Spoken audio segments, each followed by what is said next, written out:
តាំងពីដឹងក្តីមកពាក្យថាបរាជ័យហាក់ដូចជាមិត្តសំឡាញ់ដែលដើរតាមខ្ញុំគ្រប់ជំហានពេលខ្លះខ្ញុំក៏សួរខ្លួនឯងតើជាតិមុនខ្ញុំធ្លាប់សាងកម្មអ្វីខ្លះទើបជីវិតនេះពិបាកដល់ថ្នាក់នេះ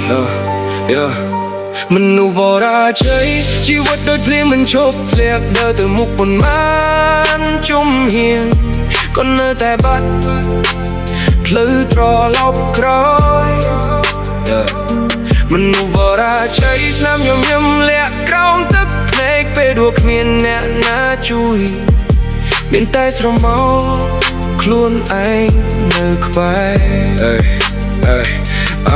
តែពីក្មេងមកខ្ញុំស្គាល់តែវាថាខំប្រឹងតែផលដែលទទួលបានវិញនឹងដូចអ្វីដែលខ្ញុំចង់ឃើញធ្វើអ្វីក៏ខុសធ្វើអ្វីក៏ចាញ់ដូចមានជុកធំមួយកំពុងរញខ្ញុំឲ្យធ្លាក់ទៅក្រោមរាល់ថ្ងៃមើលអ្នកដទៃគេឡើងដល់គោលដៅខ្ញុំនៅឈរចំសំណាងដែលមិនដែលមកដល់ពេលខ្លះចង់ស្រែកសួរមេឃថាអ្វីជីវិតខ្ញុំមិនដែលងាយស្រួលដូច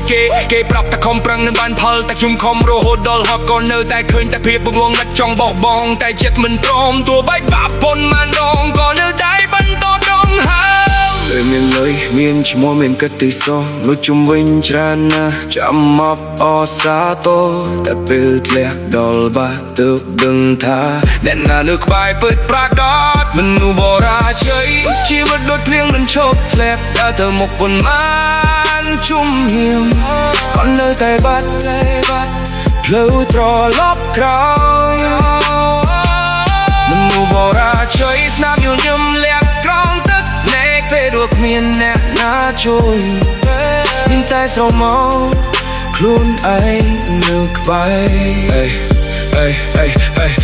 ពេលជោគជ័យនេះមិនមកពេញផ្ទះតែមានញឹមគ្រប់មុខដូចជាស្រឡាញ់យើងណាស់តែពេលខ្ញុំដួលម្នាក់បែកចេញឆ្ងាយអុកឲ្យជុំឈោមអ្នកឯងក្នុងពិភពដែលស្ងាត់ស្ងៀម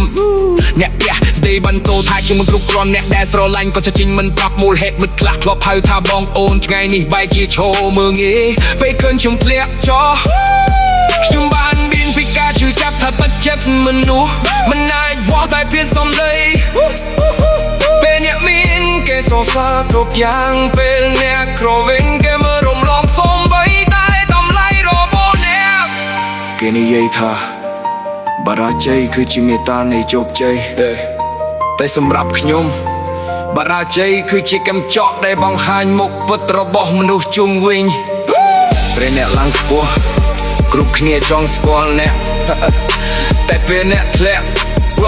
ទើបដឹងថាអ្នកណាស្រឡាញ់អ្នកបាននេះជាកម្មពីអតីតកាលខ្ញុំសុនទទួលយកដោយមិនរត់គេចទូជីវិតដាក់សម្ពាធប៉ុន្មានខ្ញុំនៅតែឈរឡើងវិញព្រោះបេះដូងមិនតន់ស្លាប់ថ្ងៃនេះខ្ញុំជាមនុស្សបរាជ័យតែមិនមានន័យថាខ្ញុំនឹងបរាជ័យរហូតស្ដាំរបួសទាំងអស់នឹងក្លាយជាកម្លាំងដើម្បីបំហាញពិភពលោកថាខ្ញុំនៅតែអាចបន្តបរាជ័យមិនមែនជាមនុស្សតែដួលនោះទេ